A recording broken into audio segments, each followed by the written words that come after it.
स्वागत है आप सभी लोगों का। और ये जो विशेष करंट अफेयर्स इंटरनेशनल रिलेशनशिप की एक सीरीज़ हम स्टार्ट कर रहे हैं इस बीच में। और ये जो सीरीज़ है ये आपके दोनों पॉइंट ऑफ व्यू से बहुत इम्पोर्टेंट रहेगी। ये आपके प्रीलिम्स या जो ऑब्जेक्टिव टाइप क्वेश्चंस आते हैं वहाँ भी आपकी मदद करेगी, और मेंस के लिए तो ये जो महत्वपूर्ण है वो सही है, और मेंस के लिए अगर महत्वपूर्ण है तो ये भी जान लीजिए कि यही क्वेश्चन सब इंटरव्यू में भी आपसे पूछे जा सकते हैं। तो आज का जो हमारा विषय है ये इंटरनेशनल अफेयर्स या इंटरनेशनल जो आपके मुद्दे होते हैं, अंतर्राष्ट्रीय मुद्दे, उनसे संबंधित है। और जो लोग नहीं जानते हैं उनको बताऊं कि ये पेपर जो जीएस का जो पेपर होता है आपका, जीएस पेपर 2, उसमें इसको पूछा जाता है। और टॉपिक जो इसका बताते हैं वो देखिए लिखा हुआ है ऊपर, bilateral, regional, global groupings, agreement involving India and और अफेक्टिंग इंडियाज़ इंटरेस्ट, यानी कि द्विपक्षीय, क्षेत्रीय, वैश्विक समूह और भारत या भारत के हितों को प्रभावित करने वाले समझौते। यहाँ से प्रश्न जो है बनता है।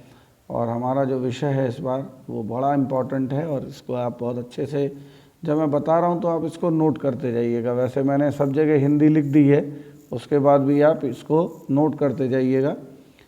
तो क्वाड बड़ा इम्पॉर्टेंट है। क्वाड का मतलब होता है 4, और ये एक समूह है। क्वाड समूह ये क्या है इसको हम समझेंगे, और क्यों इम्पॉर्टेंट है ये भी जानेंगे। तो सबसे पहले हम लोग जानते हैं, वैसे तो क्वाड समूह के बारे में मैं आपको बता देता हूँ कि क्वाड समूह बेसिकली भारत यानी इंडिया, जापान और ऑस्ट्रेलिया और अमेरिका, ये 4 देशों का एक समूह है।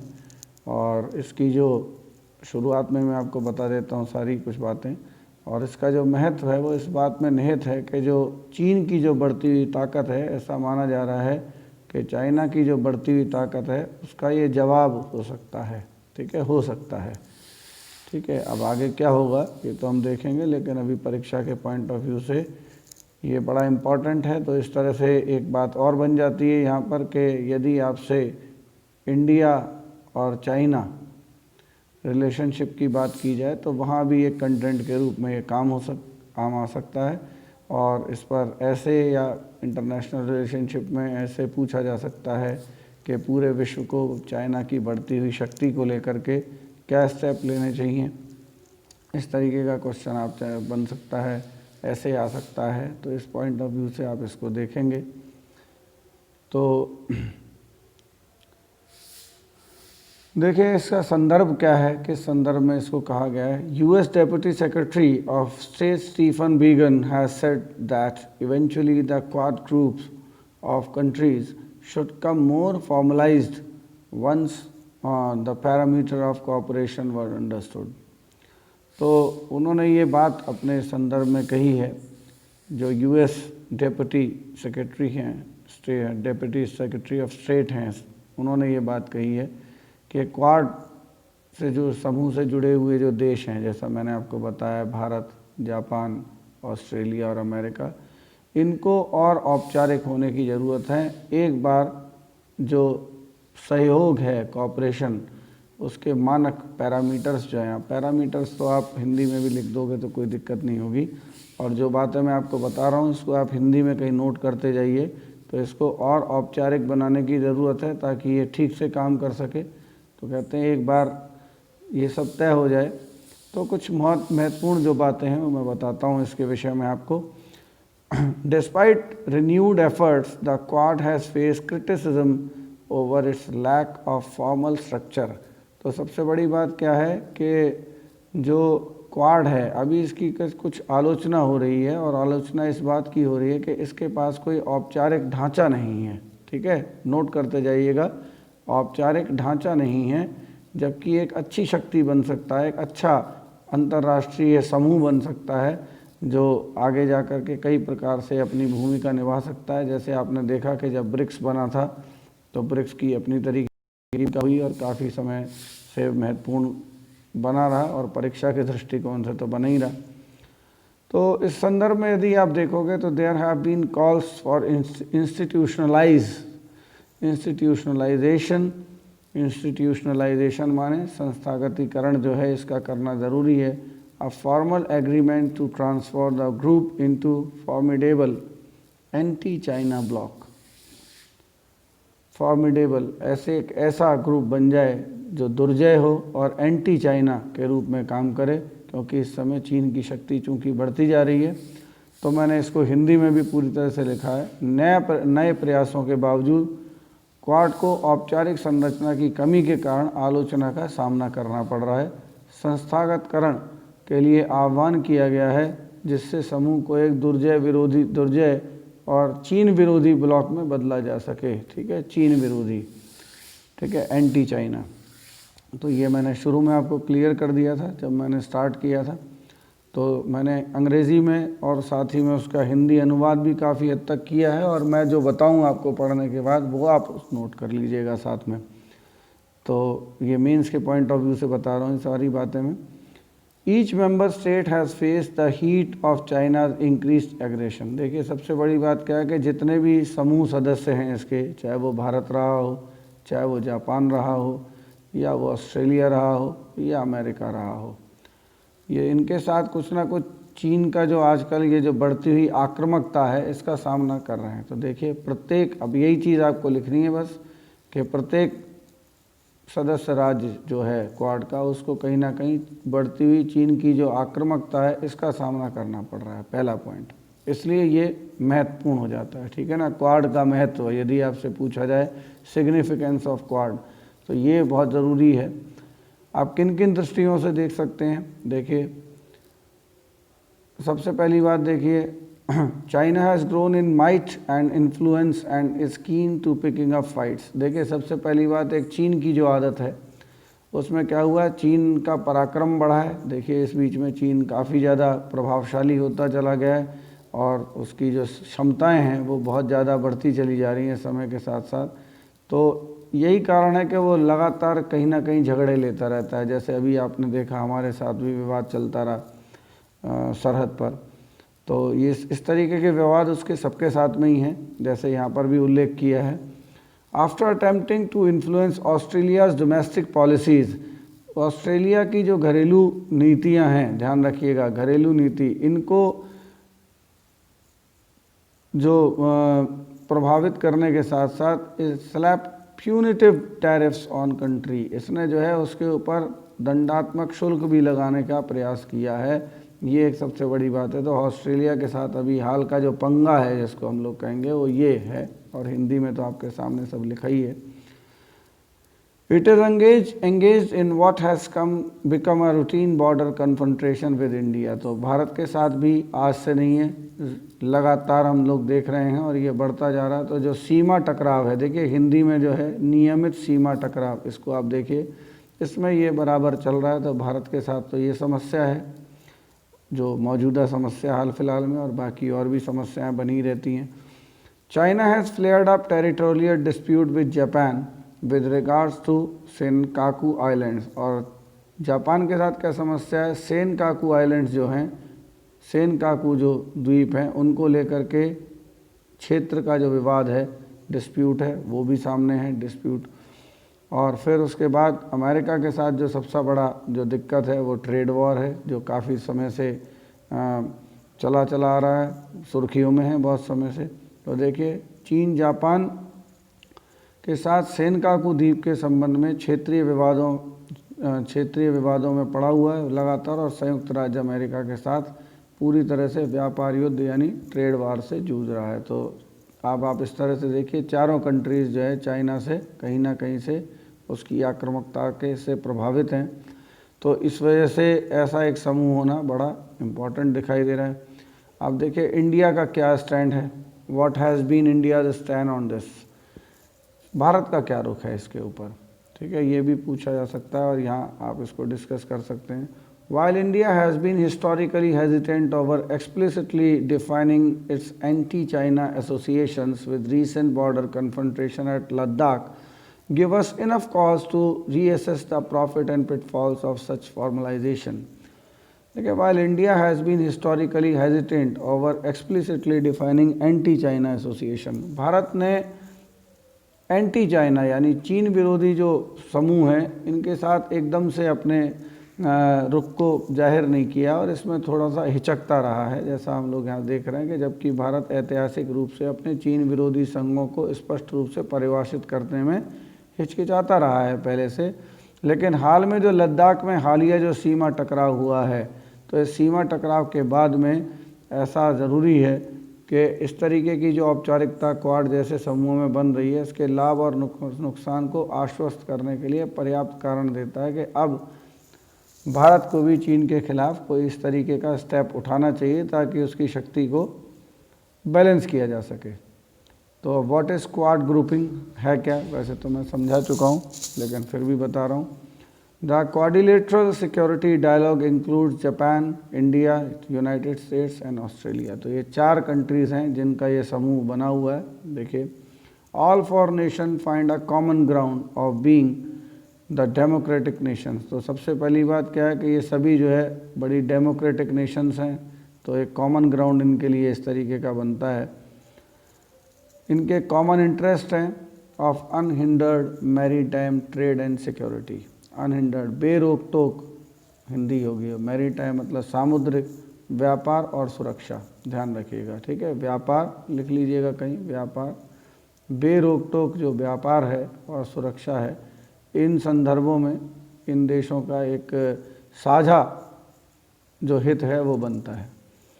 अब देखिए किस तरह से इसकी उत्पत्ति हुई थी, इसको हम लोग देखते हैं। The grouping traces is genesis to 2004 when the 4 countries came together. 2004 की बात है जब ये चारों देश एक साथ आए थे to coordinate relief operation in the aftermath of tsunami. तो सुनामी जब आई थी उसके बाद जो सुनामी के बाद जो नुकसान हुआ था या बहुत बड़ी तबाही मची थी, तबाही कहेंगे आफ्टरमाथ, तो उसके रिलीफ के लिए, उसकी राहत के लिए चारों देश एक साथ आए थे, एकजुट हुए थे उस दौर में 2004 में, तब ये मिला था। और उसके बाद देखिए क्या हुआ कि and it then met for the first time in 2007, और फिर उसके बाद ये 2007 में मिले on the sidelines of Association of South East Asian Nation. ASEAN summit में फिर एक बार साथ में मिले थे ये। The intention was to enhance maritime cooperation. तो जो इनका मंतव्य था, जो इरादा था, इंटेंशन मतलब इरादा था, वो क्या था कि सामुद्रिक जो सहयोग है उसको बढ़ाना है बिटवीन द 4 नेशन, चारों देशों के बीच में। अब सिग्निफिकेंस यानी कि इम्पोर्टेंस क्या है ग्रुप की, सिग्निफिकेंस ऑफ द ग्रुप या grouping. Quad is an opportunity for like minded माने एक जैसे समझ वाले, एक जैसी सोच वाले, ठीक है ना, countries to share notes and collaborate on projects of mutual interest. साझा हितों के लिए कुछ ऐसे प्रोजेक्ट्स बनाए जाएं, उनमें सहयोग किया जाए, ठीक है, ये इनके लिए एक अवसर है क्वाड। इसके बाद member share a vision of an open and free Indo Pacific trade. सारी चीज़ें जो मतलब ये जो मेंबर्स हैं इनकी जो दृष्टि है, विज़न ध्यान में रखिएगा, on an open and free Indo specific. ये इंडो स्पेसिफिक क्या है, इंडो का मतलब जो है यहाँ पर ध्यान रखिएगा, ये भी इम्पॉर्टेंट है। हिंद महासागर की जो हम लोग बात करते हैं, ये देश जो आप देख रहे हैं, तो इनमें से 3 कौन सा, पहला इंडिया, जापान और ऑस्ट्रेलिया। ये तीनों देश जो हैं हिंद महासागर की सरहद में आते हैं, इंडियन ओशन के उसमें आते हैं, तो इसलिए इनको इंडो कहा। और अमेरिका इस तरफ से अगर आप जाओगे तो पैसिफिक ओशन के उसमें आएगा, तो इंडो पैसिफिक जो है इसको बोला जाएगा। इसलिए कह रहे हैं इंडो पैसिफिक जो ओपन जो कॉपरेशन है, एक प्रकार का जो सहयोग है, वो आप यहाँ ले सकते हैं। Each is involve in development and economic projects as well as in promoting maritime domain awareness and maritime security। तो देखिए 2 बातें थी, सामुद्रिक अवेयरनेस जो है, जागरूकता और सुरक्षा, फिर उसके बाद आर्थिक सहयोग तो होता ही होता है, इन सब का डेवलपमेंट विकास किया जाए, ये चारों देश मिलके। It is one of the many avenues for interaction among India Australia, Japan and the US and should not be seen in an exclusive context. What are the China's views on the Quad? अब quad पर China के क्या विचार हैं ये भी देखने की ज़रूरत है. There is a general understanding that a Quad would not take a military dimension against any country. सामान्य रूप से ये माना जा रहा है कि क्वाड जो है वो कोई किसी प्रकार की जो सैनिक मिलिट्री जो दृष्टि है वो किसी भी कंट्री के खिलाफ नहीं रखेगा. फिर भी the strategic community in China, जो रणनीतिक एक समुदाय है चीन का, वो ये मानता है had branded it an emerging Asian NATO. तो नेटो के बारे में आप जानते होंगे और नहीं जानते हैं तो आप नेटो को सर्च करके देखिएगा. ये एक मिलिट्री अलायंस है, मिलिट्री के लिए बनाया गया था बहुत पहले. साझा इनके कई देशों की जो समूह है तो उसमें सेना बनाई जाती है, तो इसको एशियन नेटो का नाम दिया है उन्होंने. वो इस तरह से मान रहे हैं. Notably Japanese PM Shinzo Abe confluence of two seas, ये कहते हैं कि ये जो है दो महासागरों का संगम है, शिंजो एबे का मानना है. Address to the Indian parliament gave fresh impetus to Quad concept. This recognise the economic rise of India. इससे ये भी पता लगता है कि भारत का आर्थिक उत्थान भी हो रहा है. तो ये इसका महत्व है. चाइना का व्यू ये मानने का है. तो कंक्लूजन क्या कहता है? कंक्लूजन कहता है quad is through it's intent, अपनी मंशा से अ लेबल, एक पहचान है किसकी? अ जियो स्ट्रेटेजिक विज़न, भू रणनीतिक, जियो स्ट्रेटेजिक विज़न, भू रणनीतिक. यही बस इतनी सी चीज़ें होती हैं जिनको पकड़ना होता है. ये अगर आप पकड़ गए तो हिंदी मीडियम में भी काम बन जाता है. भू रणनीतिक दृष्टि है and a foreign policy instrument, विदेश नीति का एक टूल है, एक हथियार है फॉर इंडिया, भारत के लिए, टू बैलेंस चाइना, चीन को संतुलित करने के लिए, चीन को संतुलित करने के लिए. लिखते जाइएगा. वाया ग्लोबल नेटवर्किंग, वैश्विक नेटवर्किंग के माध्यम से. When a tipping point is reached it provide scope for forging an alliance amongst the world's most formidable militaries. तो अब ज़रूरत पड़ने पर इसके माध्यम से क्या किया जा सकता है? दुर्जय सेना बनाई जा सकती है. किसके साथ? दुनिया की महाशक्तियों के साथ, सहयोग के साथ. उनमें से ये शक्तियाँ कौन कौन सी हैं? जापान, अमेरिका और ऑस्ट्रेलिया. खुद इंडिया तो है ही. अनटिल देन, और तब तक क्या होगा? The Quad's future as a platform for multilateral engagement is secure.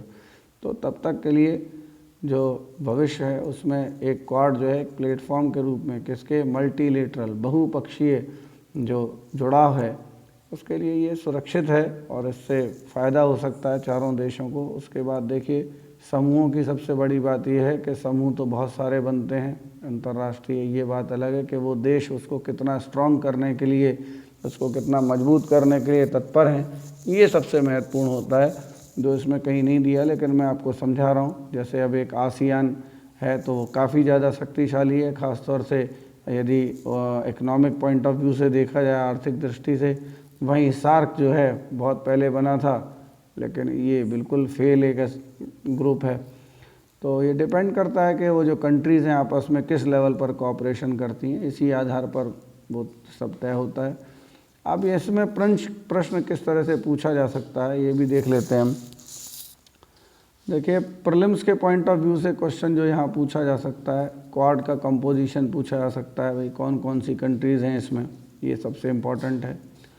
कब बना था, कैसे बना था, ये सारी चीज़ें. Countries and important islands of ocean region, यहाँ पर कौन कौन सी कंट्रीज़ हैं, ये सब जोग्राफिकली आपसे पूछा जा सकता है इनडायरेक्टली.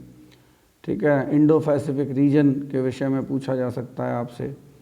ठीक है. इम्पॉर्टेंट सीज़ पूछे जा सकते हैं और कुछ खाड़ियाँ जोग्राफ़ी के दृष्टिकोण से, स्ट्रेट्स जिसको हम लोग बोलते हैं, कुछ इम्पॉर्टेंट जो जोग्राफिकल कुछ ही किसी भी प्रकार की जो भौगोलिक जो संरचनाएं होती हैं, चाहे वो समुद्र में हो या लैंड पर हो, उसके बारे में पूछा जा सकता है. ये इम्पोर्टेंस है इसकी.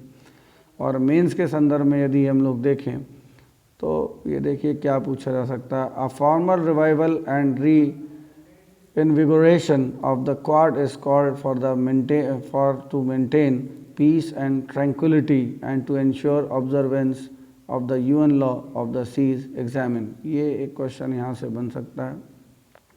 क्वाड का जो दोबारा बनना है, रिवाइवल है, उसको ये माना जा सकता है कि वह कुछ क्षेत्रों में शांति स्थापित कर सकता है। ऐसा यूएन लॉ, जो सीज़ का यूएन लॉ है, वो कहता है इसको क्रिटिकली एग्जामिन हमको करना है या इसका परीक्षण करना है। अब इसका सोर्स जो लिया गया है वो द हिंदू से है, नीचे लिखा हुआ है। ये एक आर्टिकल निकला था जिसको मैंने आपके सामने लिया है और समराइज़ करके आपके सामने रखा है। इसी तरीके के और वीडियोस अब बराबर आपके साथ आते रहेंगे और आप इस तरह से तैयारी भी करते रहें। ये जो बात मैंने बताई थी प्रीलिम्स के पॉइंट ऑफ व्यू से, यहाँ पर आप एटलस का प्रयोग करके ये सारे रीजन को बहुत अच्छी तरह से छान मारिए। क्वेश्चन यहीं से सब बनते हैं। अगले वीडियो में हम फिर मिलेंगे जिसमें हम ताइवान रिलेशनशिप के बारे में बताएंगे। तब तक के लिए अलविदा। सुनने और सराहने के लिए बहुत बहुत शुक्रिया।